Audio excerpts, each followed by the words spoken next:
Namaste and welcome back. In this video, we will look at Urdhva Dhanurasana, and backbends generally represent a huge part of the practice and are actually incredibly complex and multi-layered.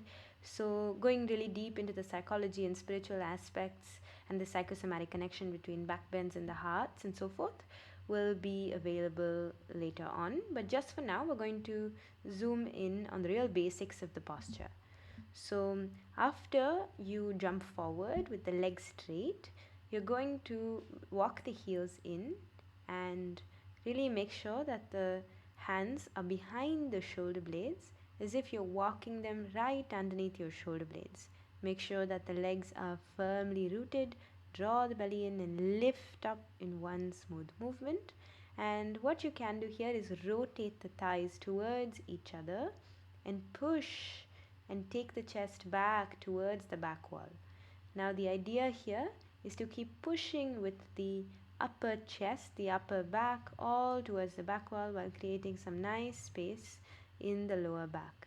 So don't compromise the lower back, squeeze the glutes and lift the hips up even more and make sure that the movement is coming directly from the heels, so the heels are nicely planted in, and you're going to look, gaze, engage the legs, don't disengage the shoulders in between.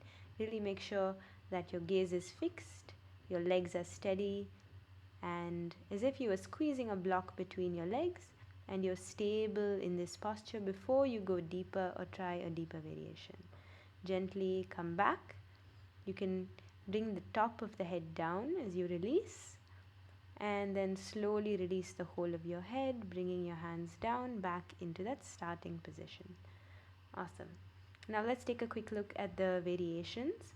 The variation where the shoulders stay on the ground and it's just the pelvis that lifts is the easiest. The heels come in and you're just going to lift the hips up and try and maybe grab the ankles if possible. If not, you can just lift the hips up, bring the chin to the chest and try and squeeze the glutes together as much as possible, really lifting without allowing the knees to flare out too much. So we do this by really starting to keep the feet parallel. This feels easy, interlock the fingers or bring the hands underneath as if you were cradling the hip joint, and this way you have this nice support and this deeper back bend as you push down through the floor.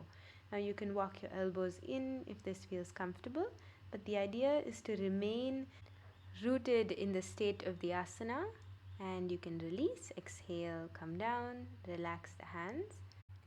So as you can see, the important thing is really to push the upper back towards the back wall and create strength in the arms through the rest of the practice to be able to lift up. Please note that this takes several months and it won't be achieved in one day, but with consistent practice, deeper variations are possible. Thank you for watching. See you in the next video.